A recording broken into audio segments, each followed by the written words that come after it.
रणदीप सुरजेवाला जी, रणदीप सुरजेवाला ಅವರೇ, रणदीप सुरजेवाला जी, सिद्धरमैया जी, एमबी पाटिल जी, शिवानंद पाटिल जी, नाडा गाडव जी, गौडा पाटिल जी, अशोक मनगुले जी, विट्ठल जी, प्रकाश राठौड़ जी, सुनील गौडा जी,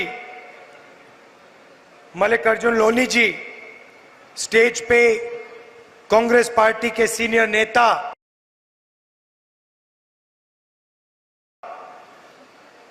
भाइयों और बहनों, प्रेस के हमारे मित्रों, आप सबका यहां बहुत बहुत स्वागत। गर्मी में आप आए, इतनी गर्मी में आप आए, इसके लिए आप सबको दिल से धन्यवाद करता हूं। ತಾವೆಲ್ಲರೂ ಕೂಡ ಇಂಥ ಜನತೆ ಇಂಥ ಒಂದು ಉರಿ ಬಿಸಿಲಿನಲ್ಲಿ ತಾವೆಲ್ಲರೂ ಬಂದಿದ್ರಿ, ನಿಮ್ಮೆಲ್ಲರಿಗೂ ಕೂಡ ನಾನು ಹೃತ್ಪೂರ್ವಕವಾದಂಥ ಅಭಿನಂದನೆಗಳನ್ನ ಧನ್ಯವಾದಗಳನ್ನು ಸಲ್ಲಿಸ್ತೇನೆ।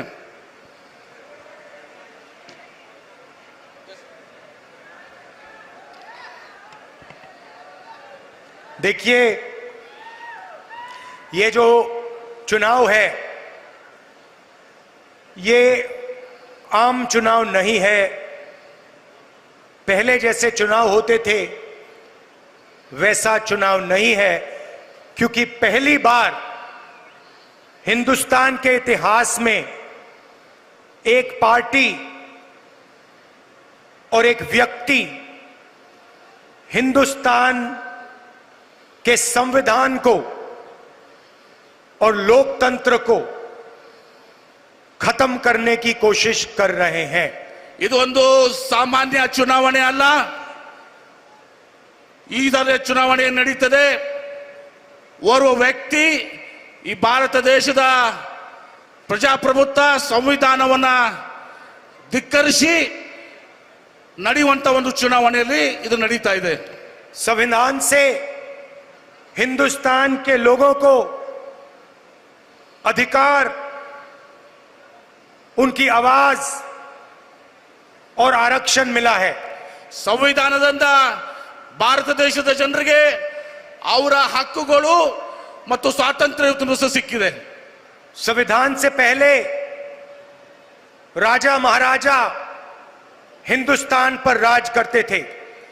ಸಂವಿಧಾನದಲ್ಲಿ ಮೊದಲು ರಾಜ ಮಹಾರಾಜರು ಈ ಭಾರತ ದೇಶದಲ್ಲಿ ಹಿಂದೂಸ್ತಾನದಲ್ಲಿ ಆಡಳಿತ ಮಾಡ್ತಾ ಇದ್ರು। अगर आज हिंदुस्तान के गरीब लोगों के पास, पिछड़ों के पास, दलितों के पास, आदिवासियों के पास अधिकार हैं, आवाज है, तो संविधान ने ये आवाज और ये अधिकार दिए हैं।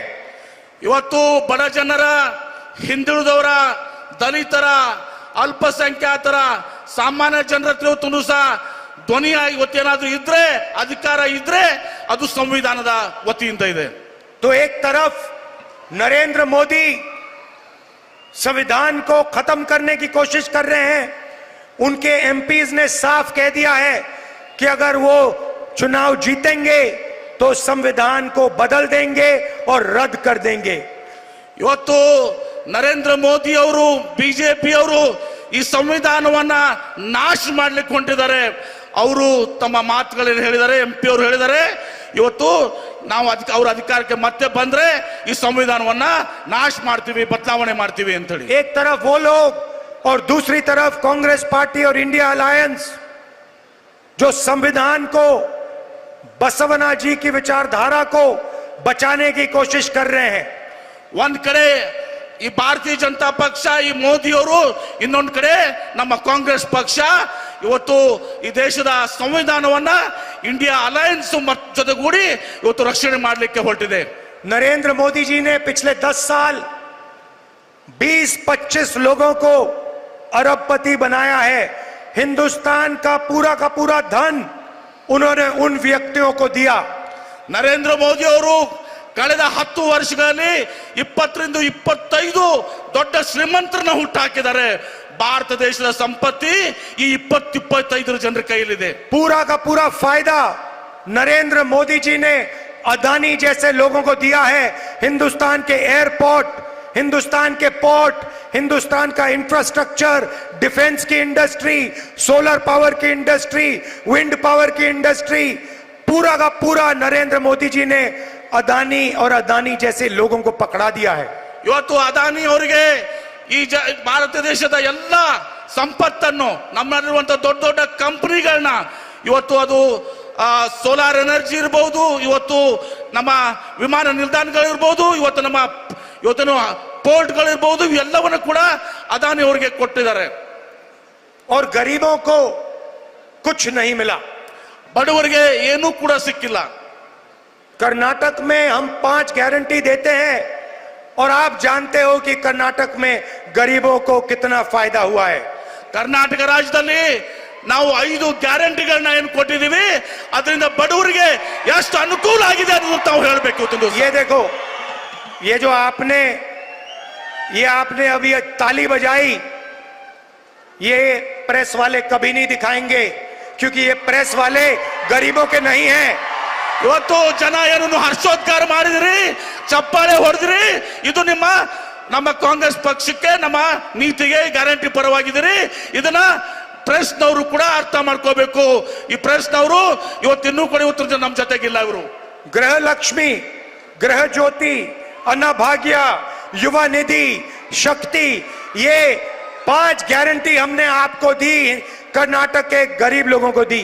ಗೃಹ ಜ್ಯೋತಿ, ಗೃಹ ಲಕ್ಷ್ಮಿ, ಅನ್ನಭಾಗ್ಯ, ಶಕ್ತಿ ಮತ್ತು ಯುವ ನಿಧಿ, ಈ 5 ಗ್ಯಾರಂಟಿಗಳನ್ನ, ಯೋಜನೆಗಳನ್ನ ಕರ್ನಾಟಕ ರಾಜ್ಯದ ಜನತೆಗೆ ನಾವು ಕಾಂಗ್ರೆಸ್ ಸರ್ಕಾರ ಕೊಟ್ಟಿದ್ದೀವಿ. तो आप देखिए, वो अरबपति बनाते हैं, 25 अरबपति बनाए उन्होंने. ಅವರು ಕೋಟ್ಯಾಧೀಶರನ್ನ ಮಾಡ್ತಾರೆ, ಸೃಷ್ಟಿ ಮಾಡ್ತಾರೆ. 25 ಕೋಟ್ಯಾಧೀಶರನ್ನ ಅವರು ಹುಟ್ಟಾಕಿದ್ದಾರೆ. मैं आपको इस स्टेट से बता रहा हूं कि हमारी सरकार करोड़ों लाखपति बनाने जा रही है. ನಾನು ಈ ಒಂದು ಸಭೆಯನ್ನ ಇವತ್ತು ಸಹ ಹೇಳ್ತೇನೆ, ನಮ್ಮ ಸರ್ಕಾರ, ನಮ್ಮ ಪಕ್ಷ ಇವತ್ತು ಸಹ ಈ ಕರೋಡಿಪತಿಗಳನ್ನ ಹುಟ್ಟಾಕುವಂತದ್ದಲ್ಲ, ಆ ಕೆಲಸವನ್ನು ಮಾಡ್ತಾ ಇಲ್ಲ. जितना पैसा नरेंद्र मोदी जी ने अरबपतियों को दिया, उतना पैसा हम किसानों को, युवाओं को, गरीबों को, मजदूरों को देने जा रहे हैं. ಎಷ್ಟು ಕೋಟ್ಯಾಂತರ ಹಣ ಇವತ್ತು ಸಹ ನರೇಂದ್ರ ಮೋದಿ ಅವರು ಈ ಕೋಟ್ಯಾಧೀಶರಿಗೆ, ದೊಡ್ಡ ದೊಡ್ಡ ಉದ್ಯಮಿಗಳು ಕೊಟ್ಟಿದ್ದಾರೆ. ಅದನ್ನ ನಾವು ರೈತರಿಗೆ, ಬಡವರಿಗೆ, ಕೂಲಿ ಕಾರ್ಮಿಕರಿಗೆ, ಹಿಂದುಳಿದವರಿಗೆ ನಾವು ಕೊಡ್ಲಿಕ್ಕೆ ಬಯಸಿದ್ದೀವಿ. गृह लक्ष्मी स्कीम के बारे में प्रधानमंत्री ने कहा था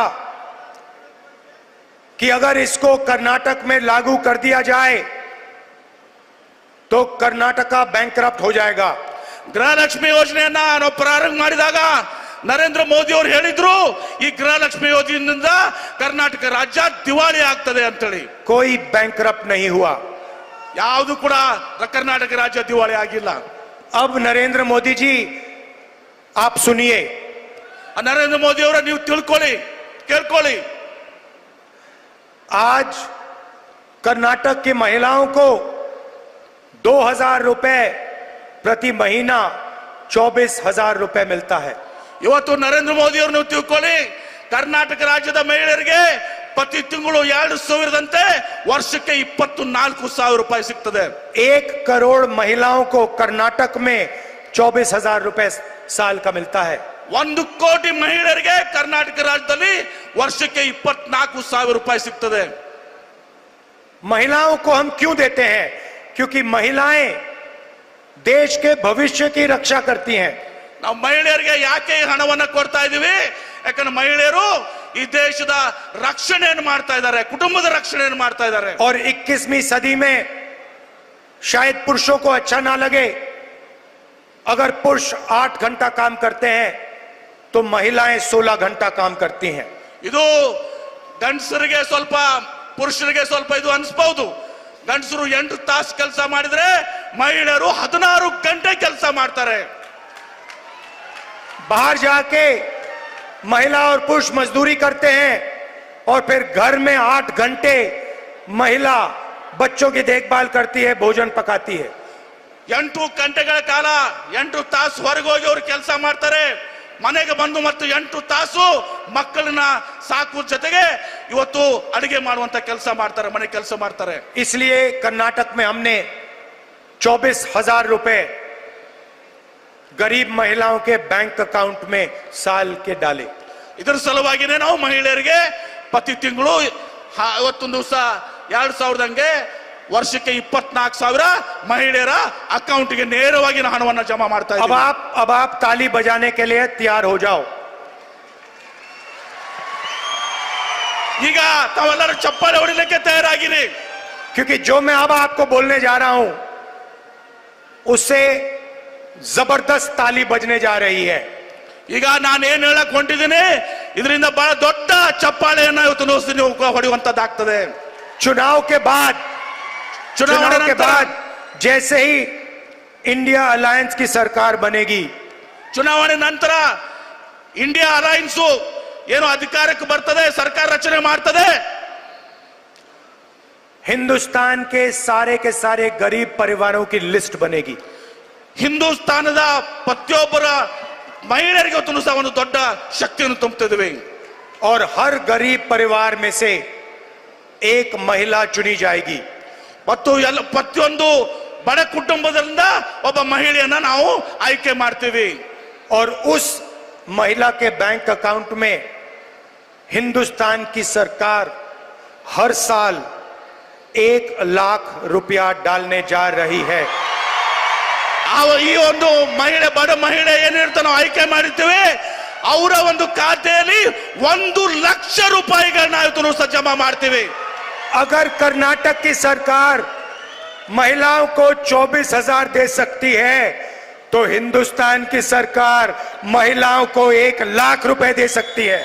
ಇವತ್ತು ಕರ್ನಾಟಕ ಸರ್ಕಾರ ಮಹಿಳೆಯರಿಗೆ ವರ್ಷಕ್ಕೆ 24,000 ಕೊಟ್ರೆ ಕೇಂದ್ರ ಸರ್ಕಾರ ವರ್ಷಕ್ಕೆ 1 ಲಕ್ಷ ರೂಪಾಯಿ ಕೊಡುವಂತ ಶಕ್ತಿ ಹೊಂದಿರುತ್ತದೆ.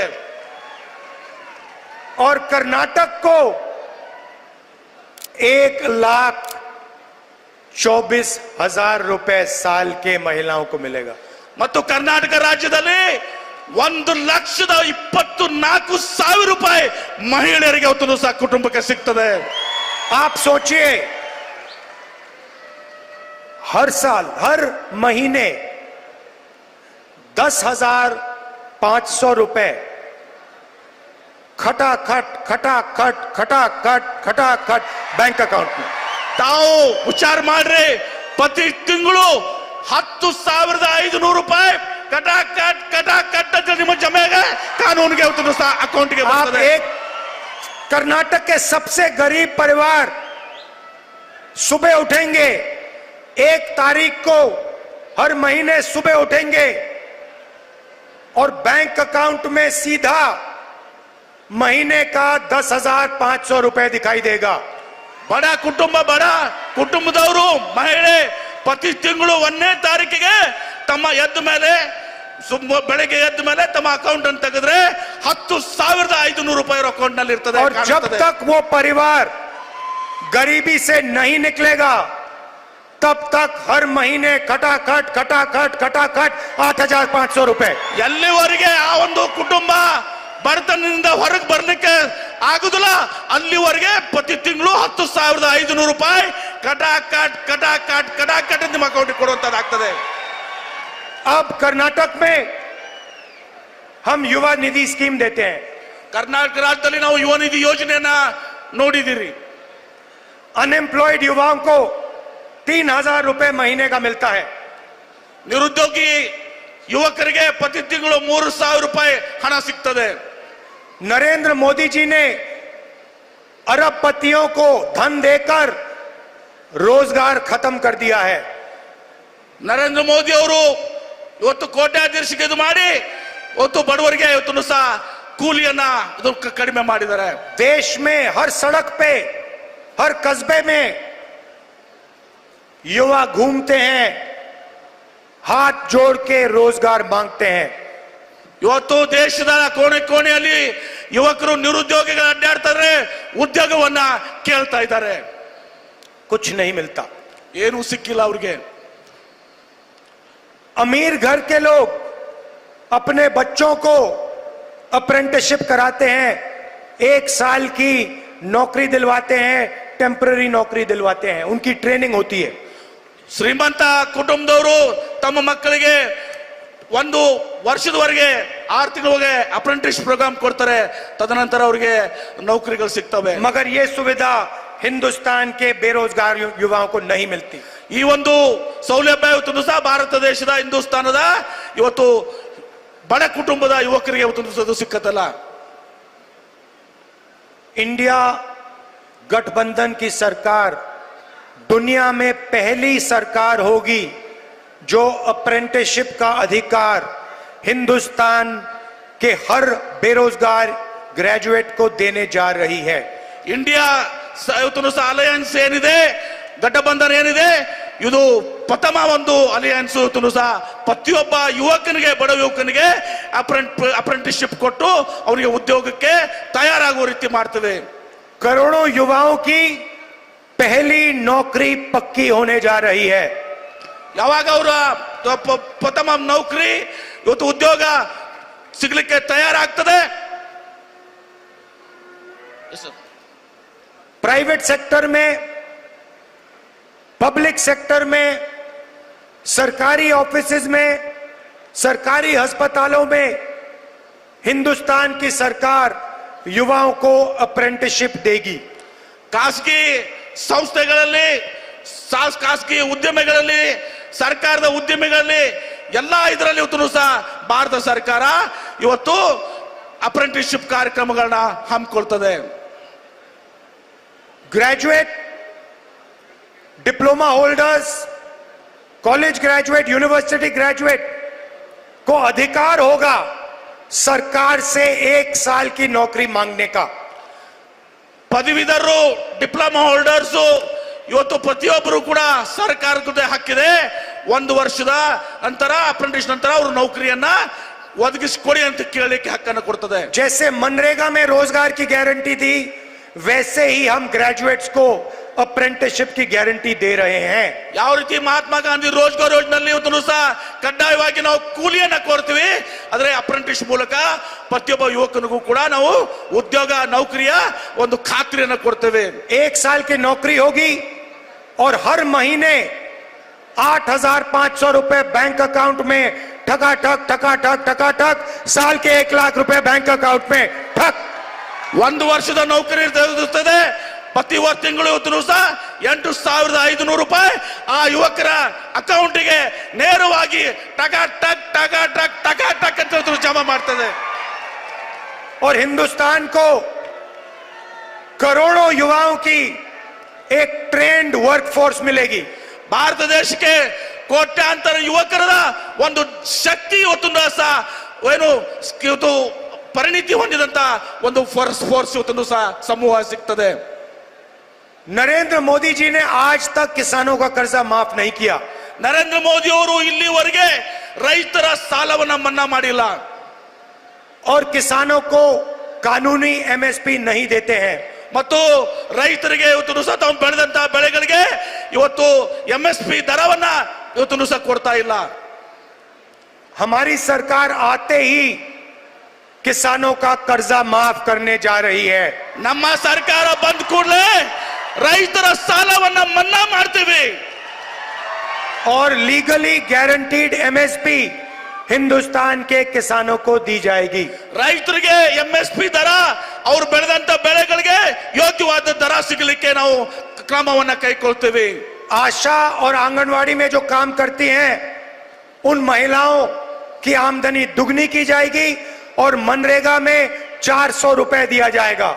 ಆಶಾ ಮತ್ತು ಅಂಗನವಾಡಿ ಕಾರ್ಯಕರ್ತರಿಗೆ ಅವ್ರು ಏನ್ ಪಡ್ಕೊಳ್ಳುವಂತ ಸಂಭಾವನೆಯನ್ನ, ಪಗಾರನ್ನ 2 ಪಟ್ಟು ಮಾಡ್ತೀವಿ।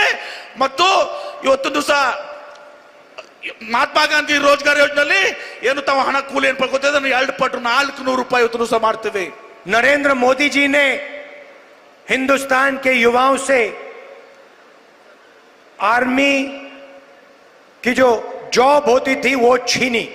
ನರೇಂದ್ರ ಮೋದಿ ಅವರು ಭಾರತ ದೇಶದ ಯುವಕರು ಏನು ಆರ್ಮಿಯಲ್ಲಿ ಸೇವೆಯನ್ನು ಮಾಡ್ತಾ ಇದ್ರೆ ಅವರ ನೌಕರಿಯನ್ನ ಇವತ್ತು ಸಹ ಸೈನ್ಯದಲ್ಲಿ ಸೇವೆ ಮಾಡೋರನ್ನ ನೌಕರಿಯನ್ನ ಕಸಿದುಕೊಂಡಿದ್ದಾರೆ। वो अग्निवीर योजना लाए। ಅವರು ಒಂದು ಯೋಜನೆಯನ್ನ ತಂದ್ರು. अग्निवीर योजना हिंदुस्तान की आर्मी और हिंदुस्तान के जवान पर अपमान है। ಇವತ್ತು ಅದು ಯೋಜನೆ ತಂದಿದ್ದಾರೆ, ಅದು ಭಾರತ ದೇಶದ ಯುವಕರಿಗೆ ಒಂದು ದೊಡ್ಡ ಹೊಡೆತ ಇದೆ. अग्निवीर योजना को हम रद्द करने जा रहे हैं, खत्म करने जा रहे हैं। ಆ ಒಂದು ತಾತ್ಕಾಲಿಕ ಯೋಜನೆ ತಂದಿದ್ದಾರೆ, ಅದನ್ನ ನಾವು ಅಭಿವೃದ್ಧಿ ಯೋಜನೆ ಅದನ್ನ ನಾವು ರದ್ದು ಮಾಡಲಿಕ್ಕೆ ಹೊರಟಿದ್ದೀವಿ. दो तरीके के शहीद नहीं होंगे, एक तरीके का शहीद होगा। सबको पेंशन मिलेगी, सबको कैंटीन मिलेगी और सबको शहीद का दर्जा मिलेगा। ಎಲ್ಲ ಒಂದೇ ರೀತಿಯ ಒಂದು ಯೋಧರು ಇರ್ತಾರೆ, ಆರ್ಮಿ ಇರ್ತದೆ, ಅವ್ರು ಎಲ್ಲಾ ರೀತಿಯ ಅವ್ರಿಗೆ ಸಮಾನವಾದಂತಹ ಪಗಾರ ಸಿಗ್ತದೆ ಮತ್ತು ಸೌಲಭ್ಯಗಳು ಕೂಡ ಇವತ್ತು ದಿವಸ ಸಿಗ್ತದೆ. नरेंद्र मोदी जी ने हिंदुस्तान पर गलत जीएसटी लागू की है। ನರೇಂದ್ರ ಮೋದಿ ಅವರು ಭಾರತ ದೇಶದ ಮೇಲೆ ತಪ್ಪಾದಂತ ಒಂದು ಜಿಎಸ್ಟಿ ವ್ಯವಸ್ಥೆಯನ್ನ ಜಾರಿಗೊಳಿಸಿದ್ದಾರೆ.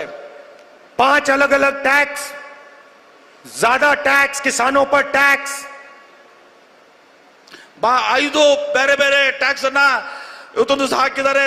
ರೈತರ ಮೇಲೆ ಅವತ್ತು ಜಿಎಸ್ಟಿ, ಮಹಿಳೆಯರ ಮೇಲೆ ಜಿಎಸ್ಟಿ, ಇನ್ನೂರ ಎಲ್ಲ ಇದ್ರ ಮೇಲೆ ಅವತ್ತು ಜಿಎಸ್ಟಿ ಅನ್ನು ಹಾಕಿದ್ದಾರೆ. और आप कर्नाटक के लोग जानते हैं कि जीएसटी, गलत जीएसटी के कारण आप 100 रुपए देते हो और आपको 13 रुपए वापस मिलते हैं। ಈ ಒಂದು ತಪ್ಪಾದಂತ ಜಿಎಸ್ಟಿ ಇಂದ ನೀವು 100 ರೂಪಾಯಿ ಏನ್ ಕೊಡ್ತೀರಿ, ಅದರಿಂದ ವಾಪಸ್ ನಿಮ್ಗೆ ಕೇವಲ 13 ರೂಪಾಯಿ ವಾಪಸ್ ಬರ್ತದೆ. कर्नाटक के साथ प्रधानमंत्री अन्याय कर रहे हैं। ಕರ್ನಾಟಕ ರಾಜ್ಯದ ಜನರ ಜೊತೆಗೆ ಪ್ರಧಾನಮಂತ್ರಿ ನರೇಂದ್ರ ಮೋದಿ ಅವರು ಅನ್ಯಾಯವನ್ನ ಮಾಡ್ತಾ ಇದ್ದಾರೆ. हम जीएसटी को बदलेंगे और ये जो अन्याय हो रहा है आपके खिलाफ, इसे हम ठीक करेंगे। ನಾವು ಜಿಎಸ್ಟಿ ಅನ್ನ ಬದಲಾವಣೆ ಮಾಡ್ತೀವಿ, ನಿಮ್ ಜೊತೆ ಏನ್ ಅನ್ಯಾಯ ಆಗ್ತದೆ ಆ ಅನ್ಯಾಯವನ್ನ ನಾವು ಸರಿಪಡಿಸ್ತೀವಿ. अब आखिरी बात, आप प्रधानमंत्री के भाषण देखते हो, घबराए हुए हैं। ನೀವೇನು ಪ್ರಧಾನಮಂತ್ರಿಗಳ ಮಾತನ್ನು ಕೇಳ್ತಾ ಇದ್ದೀರಿ, ಪ್ರಧಾನಮಂತ್ರಿಗಳು ಇವತ್ತು ಗಾಬರಿಗೊಂಡಿದ್ದಾರ. शायद कुछ ही दिनों में स्टेज पे आंसू निकल आए। ಸ್ವಲ್ಪ ದಿನಗಳ ಮೇಲೆ ಅವ್ರು ಏನು ಸ್ಟೇಜ್ ಮೇಲೆ ಬರ್ತಾರೆ, ವೇದಿಕೆ ಮೇಲೆ ಬರ್ತಾರೆ, ಬಹುಶಃ ಅವರಿಗೆ ಕಣ್ಣಲ್ಲಿ ನೀರುಗಳು ಬರ್ತವೆ. 24 घंटा आपका ध्यान इधर उधर करते रहते हैं। 24 ಗಂಟೆಗಳ ಕಾಲ ಇವತ್ತು ದಿವಸ ನಮ್ಮ ಧ್ಯಾನ ಮಾಡುವಂತ ಕೆಲಸ ಆಗ್ತದೆ ಅವ್ರಿಗೆ. कभी पाकिस्तान की बात होगी, कभी चाइना की बात होगी, कभी थाली बजवाएंगे, कभी मोबाइल फोन की लाइट जलवाएंगे। ಕೆಲವೊಮ್ಮೆ ಪಾಕಿಸ್ತಾನಗಳ ಮಾತಾಡ್ತಾರೆ, ಕೆಲವೊಮ್ಮೆ ಚೈನಾ ಮಾತಾಡ್ತಾರೆ, ಕೆಲವೊಂದು ವಿವಿಧ ವಿಚಾರಗಳು ಮಾತನಾಡ್ತಾರೆ ಅವರು. हिंदुस्तान में 3-4 बड़े मुद्दे हैं। ಭಾರತ ದೇಶದಲ್ಲಿ 3-4 ದೊಡ್ಡ ದೊಡ್ಡ ಸವಾಲುಗಳು ಸಂಬಂಧ ಇದಾವೆ.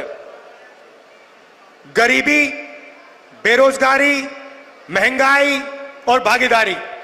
ಇವತ್ತು ಭಾರತ ದೇಶದಲ್ಲಿ ಏನು 4 ದೊಡ್ಡ ಸವಾಲುಗಳಿದಾವೆ, ಸಮಸ್ಯೆಗಳಿದಾವೆ. ಒಂದು ಬಡತನ, ಇನ್ನೊಂದು ನಿರುದ್ಯೋಗ, ಇನ್ನೊಂದು ಬೆಲೆ ಏರಿಕೆ. ಈ 4 ಸವಾಲುಗಳು ನಮ್ಮ ಮುಂದಿದಾವೆ. कांग्रेस पार्टी बेरोजगारी मिटा सकती है, महंगाई कम कर सकती है और आप सबको भागीदारी दे सकती है। ಕಾಂಗ್ರೆಸ್ ಪಕ್ಷ ಇವತ್ತು ಸಹ ಬೆಲೆ ಏರಿಕೆಯನ್ನ ನಿರಂತರ ಮಾಡ್ತದೆ, ಅದ್ರ ಜೊತೆಗೆ ಇವತ್ತು ಜನರಿಗೆ ಉದ್ಯೋಗವನ್ನು ಕಡಿಸು ಮಾಡ್ತದೆ. ಅದಕ್ಕೆ ಕಾಂಗ್ರೆಸ್ ಪಕ್ಷ ಸಮರ್ಥವಾಗಿದೆ ಇವತ್ತು ದಿವಸ. नरेंद्र मोदी जी ने पिछले 10 साल सिर्फ गरीबों से पैसा छीना है। ನರೇಂದ್ರ ಮೋದಿ ಅವರು ಕಳೆದ 10 ವರ್ಷ ಕೇವಲ ಬಡವರಿಂದ ಹಣವನ್ನು ವಸೂಲಿ ಮಾಡಿದ್ದಾರೆ, ಕಸಿಕೊಂಡಿದ್ದಾರೆ. अरबपति बना दिए। ಕೋಟ್ಯಾಧೀಶರನ್ನ ಸೃಷ್ಟಿ ಮಾಡಿದ್ದಾರೆ. 22 लोग हैं जिनके पास उतना ही धन है जितना 70 करोड़ हिंदुस्तानियों के पास है। 22 ಅರಬಪತಿಗಳು, ಕೋಟ್ಯಾಧೀಶರು, ಉದ್ಯಮಿಗಳ ಹತ್ರ ಏನ್ ಹಣ ಇದೆ, ಅದು ಇನ್ನುಳಿದ ಭಾರತ ದೇಶದ ಇವತ್ತು 80% ಜನರ ಹತ್ರ ಇದೆ. हिंदुस्तान के 1% लोग 40% धन को कंट्रोल करे बैठे हुए हैं। ಭಾರತ ದೇಶದ ಕೇವಲ 1% ಜನ, 1% ಜನ ಇವತ್ತು 40% ಇವತ್ತು ಇದನ್ನ ನಮ್ಮ ಸಂಪತ್ತನ್ನು ಇವತ್ತು ನಿಯಂತ್ರಣ ಮಾಡ್ತಾ ಇದ್ದಾರೆ. और पिछड़ों, दलितों, आदिवासियों, गरीब जनरल कास्ट, माइनॉरिटी के लिए कहीं जगह नहीं है। ಮತ್ತು ಇದರಲ್ಲಿ ಹಿಂದುಳಿದವರಿಗೆ, ಅಲ್ಪಸಂಖ್ಯಾತರಿಗೆ, ದಲಿತರಿಗೆ, ಆದಿವಾಸಿಗಳಿಗೆ ಸ್ವಲ್ಪನೂ ಕೂಡ ಇದರಲ್ಲಿ ಸ್ಥಾನ ಇಲ್ಲ ಇವತ್ತು ಸಹ. सीधी सी बात है, मैं आपको सीधा एक लाइन में कह देता हूं।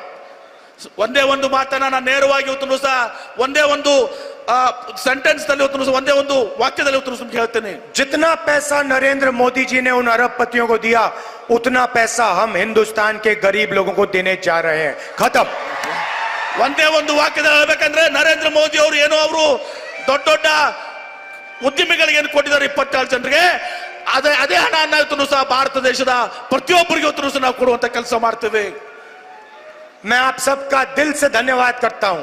ನಾನು ಒಬ್ಬನ ಹೃದಯದ ಅಂತರಗಳಿಂದ ತಮಗೆ ಧನ್ಯವಾದಗಳನ್ನು ಸಲ್ಲಿಸಲಿಕ್ಕೆ ಬಯಸ್ತೇನೆ. और खास तौर से हमारे जो कांग्रेस पार्टी के कार्यकर्ता हैं, ವಿಶೇಷವಾಗಿ ನಮ್ಮ ಕಾಂಗ್ರೆಸ್ ಪಕ್ಷದ ಕಾರ್ಯಕರ್ತರು ಏನಿದ್ದೀರಿ, जो बब्बर शेर हैं,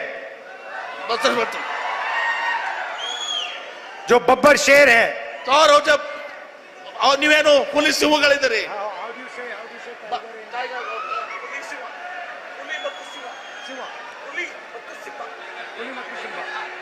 कुली मत्तू सिम्बा, जो हमारे बब्बर शेर घूम रहे हैं, जो विचारधारा के लिए लड़ते हैं, गरीबों के लिए लड़ते हैं, किसानों के लिए लड़ते हैं, आपको मैं दिल से धन्यवाद और ढेर सारा प्यार देता हूं. नमस्कार, जय हिंद.